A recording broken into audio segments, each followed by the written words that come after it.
Maggie's the kind of character that simply kills all the stuff, and I'm a fan of that. I'm here for it. Let's talk about it. I'm David Desero, and today let's talk about Trail of Lightning by Rebecca Roanhorse. Alright, I will read you the synopsis real quick. Well, most of the world has drowned beneath the sudden rising waters of a climate apocalypse. Dineta. I'm probably saying that wrong, and I apologize. Formerly, the Navajo reservation has been reborn. The gods and heroes of legend walk the land, but so do monsters. Maggie Hosky is a Dineta monster hunter, a supernaturally gifted killer. When a small town needs help finding a missing girl, Maggie is their last best hope. But what Maggie uncovers about the monster is much more terrifying than anything she could imagine. Maggie reluctantly enlists the aid of Kai Arviso, an unconventional medicine man, and together they travel the res, unraveling clues from ancient legends, trading favors with tricksters, and battling dark witchcraft in a patchwork world of deteriorating technology. As Maggie discovers the truth behind the killings, she will have to confront her past if she wants to survive. Welcome to the Sixth World. Okay, Trail of Lightning is several different types of fantasy. You could call it an urban fantasy. You could call it dystopian, I guess, because the world has ended and they're restarted. You can call it dark fantasy. I guess you can even call it grimdark because there is a morally gray protagonist. There's definitely some violence and killing and an overall dark tone. So if you're looking for an urban fantasy or grimdark novel, will this work for you? Probably. I think so. I think this will be what you're looking for. Maggie, the protagonist, is definitely the kind of hero that just wants to kill all of her problems, doesn't think she's a good person, and honestly, I always root for these kind of characters. So let's just jump right into the next part. Is the protagonist easy to root for? Yes. I totally think she is. She's very independent. She's just fucking out there on her own, killing monsters, and just trying to out-violence her way through most of her problems, which obviously isn't sustainable, but she really tries. And she has a sidekick, Kai, and honestly, I've never read a unlikable character named Kai. If they're named Kai, they're probably a good guy. Good guy Kai. Yeah. Anyways, Kai is a medicine man. The calmness he can bring to any situation and his ability just to charm people is the polar opposite of Maggie's character, who just pisses everybody off. She shows up to a new place and nobody likes her, and she wants to fuck some shit up. You could tell Maggie has a hard time getting people to like her. It's just not her strong suit. It's just not what she's good at. Meanwhile, everybody likes good guy Kai. So they go off on this adventure to hunt down a witch, creating these monster zombie golem, creating golems, basically.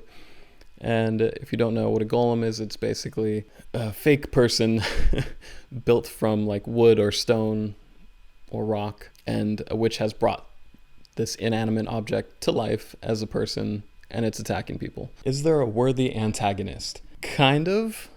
It's a great story, but it doesn't really have a central antagonist the entire time where it's like, okay, this person is the bad person who they're going after right from the start. It's not that kind of story.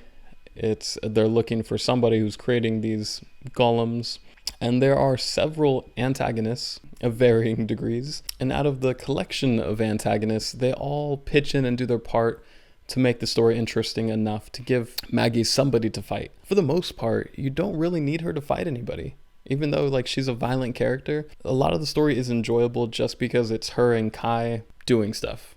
And I don't even mean that kind of stuff.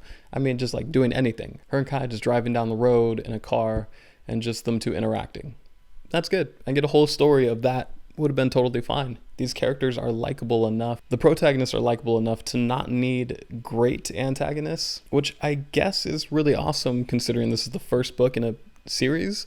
I know there's Storm of Locusts that come after this, and I haven't read that yet, which I'm going to read next for sure.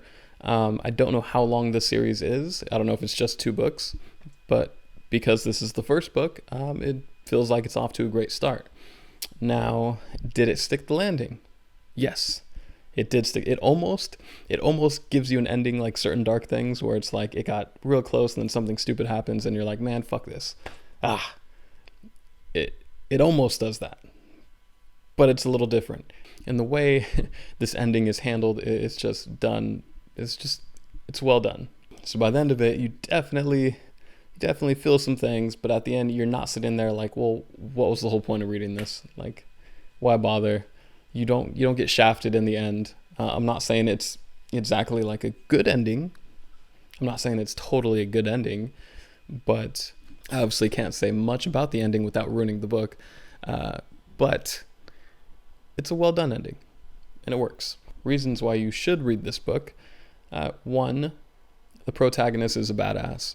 If you like those kind of protagonists, just the kill all the stuff kind of protagonists, which I do, I'm a huge fan of that.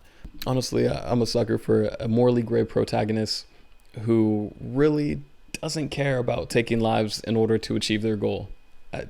And I'm just into that. So this definitely has that. And there's a little bit of romance in here, if you like a little romance in your fantasy. And I feel like a lot of people do. I know some don't, but if you do, this is a reason to get this.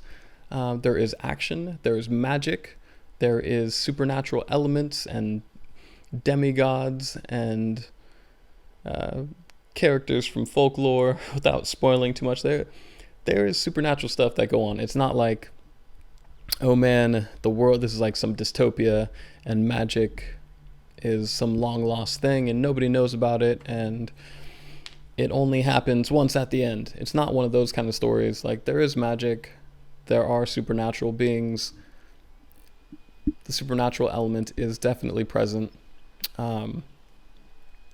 If you want just some Native American stories, if you're looking for that, this is one of those. And it's great to see Native American fantasy.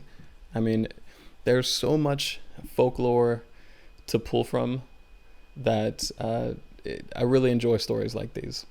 And another reason to pick it up, this book's only, let's see, it's around 300 pages.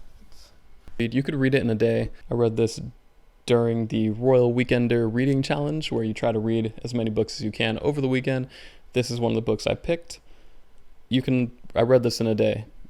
It's totally doable. Now, reasons not to get this book. If you like the morally good hero, to be like really like just a genuinely like care about human life at all costs, will not kill anybody, this is not the story for you.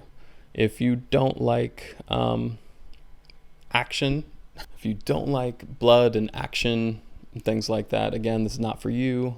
If you're looking for a high fantasy, it's not that.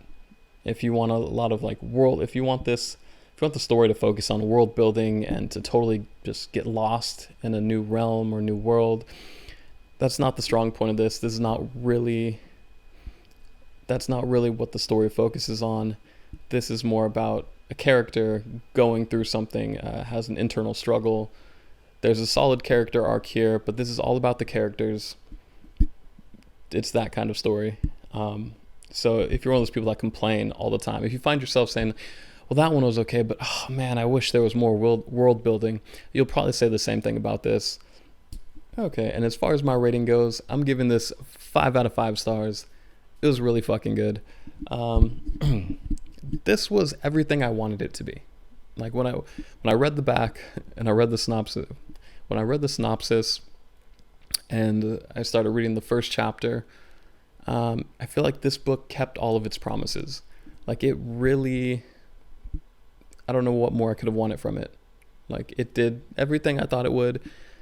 And personally, like that would probably get a book to a 4-star. Like, there was no big issue with anything in the book. There was no problem with it, nothing wrong with it. That may be the prose is excellent. The characters, the prose is excellent. The characters are amazing, very likable. These are the kind of stories I like. So the fact that it was well done would probably make it a 4-star, but just personally, because I like these kind of stories, it's a 5-star. Like, for me, I could reread this again and really enjoy it, because the main character just doesn't give a fuck, and they just go after their goals, and it's great.